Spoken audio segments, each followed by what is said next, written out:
Yun pong recurring theme taong-taon na Sir Patrick ng ating manggagawang Pilipino ay yung contractualisasyon ng ating labor force. Yan yung tinatawag na ENDO o end of contract, no? Yan yung 555 din. At bagamat nagkaroon ng executive order ang dating administrasyon sa ilalim po ng dating Pangulong Rodrigo Duterte, hilaw ito. Yun po yung reklamo ng ating manggagawa. Saan po ang direksyon ng Administrasyong Marcos patungkol po sa contractualization ng Filipino workers? Sir Patrick? Yes po. Actually, patuloy po nating nire-recognize yung issue po ng pagkakaroon po ng mga permanenteng trabaho. At parte po yan nung inilabas po natin din na order sa Department of Labor and Employment kung saan mayroon po tayong kindain na technical working group para po pag-aralan mabuti yung pong latest na version po natin ng Department order na may kinalaman po sa contractualization. At ito po ay isa po sa mga gagawin po din ng Department of Labor. I-review po yung latest provisions or latest version po ng Department order. Titingnan po yung mga versions na dapat pong ayusin para po masiguro itong quality and decent jobs para sa ating mga kababayan. So actually, Sir Patrick, ang nakalulungkot, ang ating mismong gobyerno, ang pinakamalaking employer ng mga JO, no? Yung mga job order contractual lamang. Sana doon tayo magsimula? Yes po, kasama po natin dyan ng Civil Service Commission, no?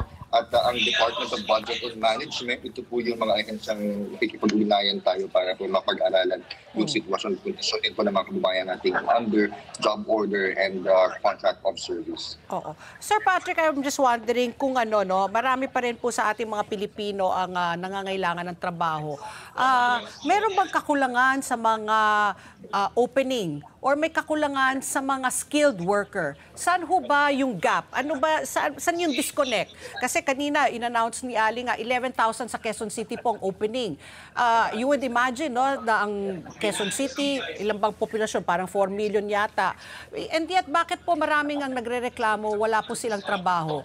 Dahil ba hindi sapat ang kanilang skills? Or dahil po hindi po yung mga job opening, yung mga pwede pong trabahuan ay hindi maakit sa mga naghahanap ng trabaho? Yes po, parte po ito nung bagong inilabas po natin ng batas, no, yung trabaho para sa bayan plan. Sa trabaho para sa bayan plan po, tinitignan natin yung demand side at supply side po ng labor market. At tama po kayo sa observations na marami po talagang mga vacancies na i-propose. Halimbawa na lang po itong sinasagawa natin nationwide job fair po ngayon. Umabot na po tayo sa 250,000 vacancies. At itong 250,000 vacancies, inaasahan natin ma-fill-upan po ng local labor supply po natin. So, yun po ang sa kabilang banda naman sa labor supply, tinitingnan din natin paano po na ihahanda ang ating mga kababayan in terms of yung skills and competencies po nila para po maging qualified sila at ma-fill po yung mga vacancies po na ito. Lahat po ng ito ay parte po ng ating trabaho para sa bayan plan, yung mga strategies po na gagawin natin in coordination with the government agencies po, interagency council na miyembro po ng trabaho para sa bayan. So may job mismatch po talaga, parang yun ang pong nasasabi ninyo? Opo, nire-recognize din po natin yan. No? Talaga naman po may mga mismatches. Pero mag-ibang klase po tayo ng mga mismatches na kailangan din po pag-aralan natin yan sa labor market, hindi lamang po sa jobs or sa skills. May iba pa po na may kinalaman sa wage, may kinalaman sa expectations ng mga job seekers natin, and even yung geographical situation or location po ng ating mga kababayan. Mga factors po ito na kinoconsider ng mga job seekers natin, lalo na pag umabot na po sa job offer stage ng ating mga job seekers, no? Kung saan nalalaman natin na yung iba hindi tinatanggap agad yung trabaho dahil malayo or walang work from home arrangements. Iba-iba po talaga ang mga factors na kinoconsider ng ating mga jobs.